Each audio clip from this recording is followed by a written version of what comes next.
Hey guys, we are given that the two wires are made of the same material and have the same volume, and the first wire has the cross-sectional area of A and second wire has the cross-sectional area 3A, that is 3 times the first wire, and the length of the first wire is increased by delta L. It requires a force F.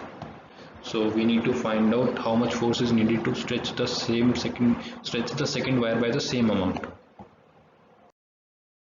So the formula we are going to use is for Young's modulus. So we can calculate Young's modulus by this formula, which is y is equals to FL divided by A del L, that where F is the force, L is the length, and A is the area of the wire, and del L is the change we need.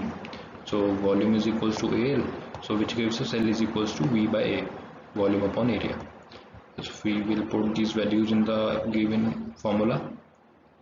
Since the Young's modulus for same material is same, so we can cancel out the values which are not required, and which gives us that F1 upon F2 is equals to A1 square by divided by A2 square. That is, the force required is directly proportional to the area of the wires, which is A by 3A square, which gives us 1 by 9. So the force we need is 9 times the initial force.